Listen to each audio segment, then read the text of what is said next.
Hey everybody, Coach Coral here for another Training Tip Tuesday. Hope everyone is having a great week so far. So we're starting to get into the time of year, which is race season. And for those of us who are triathletes, perhaps that brings some excitement of getting back onto the race course, but many people oftentimes have some trepidation with race season because of the open water swim.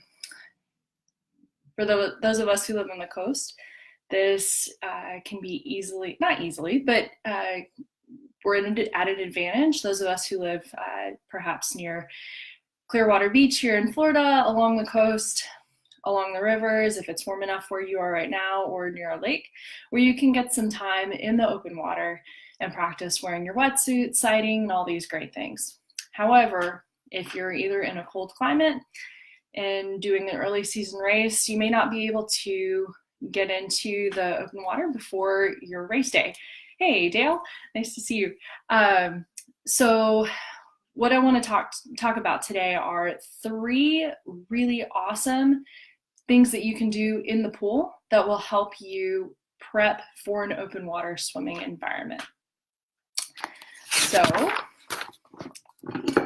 number 1, one of the biggest differences that we encounter with an open water swim versus being in the pool is that there's no black line to look at.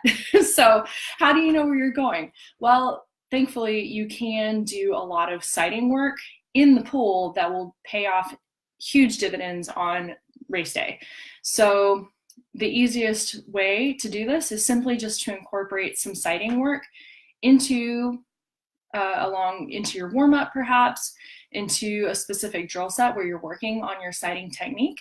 You can even do things such as if you want to make this interactive, something that we do with our swimmers here in Clearwater, if we're working in teams, or if I'm working with a group even, I'll sit at the end of the pool and have swimmers sight me as I'm pretending to be a buoy, and to make it super challenging, we'll even hold up fingers for whatever length they're working on. They have to tell me how many fingers I was holding up by the time they get to the end of the pool. So you really have to pay attention. So, but either putting your water bottle at the end of the lane, or if you've got some flags or a chair or an umbrella, just having that focal point that you're viewing at the end of your lane will really just help you work on, 1, your technique, and 2, just getting those muscles acclimated to working, because quarter mile, half mile, full mile of swimming with sighting work, you're using a lot of different muscles than you would with just that same distance in the pool looking down to the black line. So work on your sighting for sure. Another thing that we oftentimes miss if we're not conscientious about it in transitioning from the pool to open water is that sometimes we can't breathe on our favored side. A lot of times if you're either learning to swim, you've got a favored side, or if you grew up perhaps with a competitive swimming background, a lot of times we're coached to have a dominant side and really only utilize that side for efficiency. However, when you're looking at an open water environment, you may, for whatever reason, environmental factors, sun, waves, crashing, for instance, on your right side, you may have to breathe on your left. If that's not your dominant side, this can kind of throw a wrench in things. So in order to be super prepped and ready to go for whatever the conditions throw at you, practice bilateral breathing. Breathe every 3 strokes. And again, a lot of this can be worked into your warm-up just to get you into that rhythm and into that headspace of mixing up your stroke. It's a relaxed pace typically that you're doing your warm-up at. So you've got time to focus on these certain things. So breathe every 3 strokes. If you want to make it interesting, breathe every 5, every 7. Or if you're doing a longer swim set, you can even, for instance, I actually just got out of the pool today.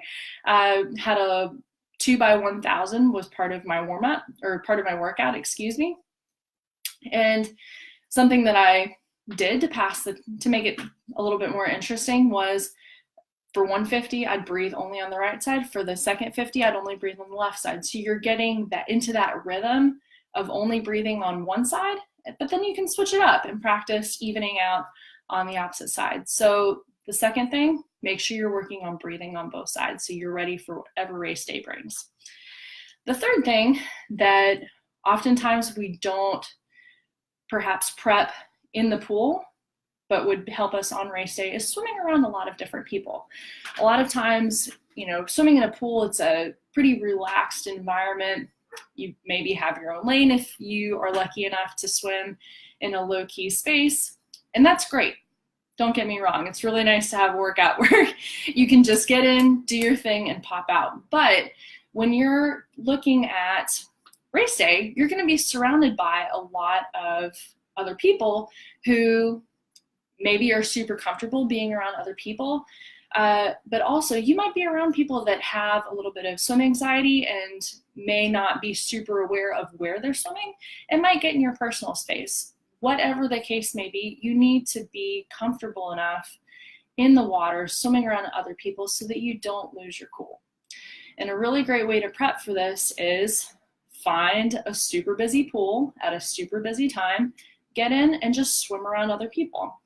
Or if perhaps you swim in at a pool that there's not typically a whole lot of other people around and you can mix in, grab a few friends and just have a focused training session where you are swimming up on each other's feet.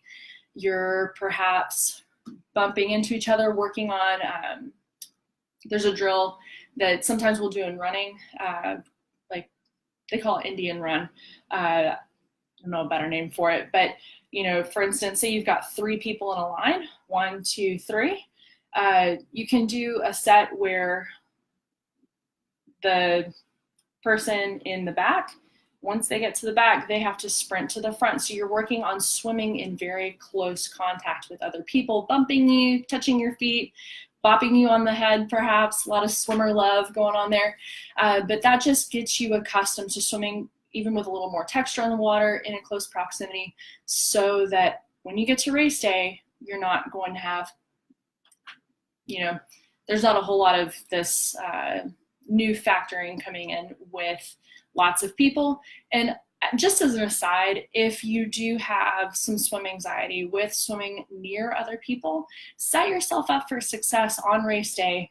If you've got a wave start, this a good strategy to use is start near the back and start near the outside. So say the swim is going out and over to the left, you would start at the back of your wave, a little bit over to the right-hand side, so you're not in the mix. As people start to make that turn, get into the water, you can just wade in, keep your cool, keep your calm, and then just do your own thing out of the mix of everybody else. So hopefully these 3 strategies of working on your sighting, practicing your bilateral breathing, as well as getting some close contact swim time in the pool, that'll help you have a great open water swim come race day, even if you haven't gotten into the open water. So if you have any questions, let me know. Always happy to answer any questions or thoughts that you might have. And if you're lucky enough to live in the Clearwater area and you've got a race coming up, don't forget today is Tuesday, so we're doing our open water swimming group out at Clearwater Beach, Lifeguard Stand 7. This is an opportunity that's hosted by the Outspoken Multi-Sport Team and Open Water Swim Leo, so don't miss it. We're very grateful to have these opportunities. So if you can, definitely make it out. If not, practice these, and we hope you have a great race season.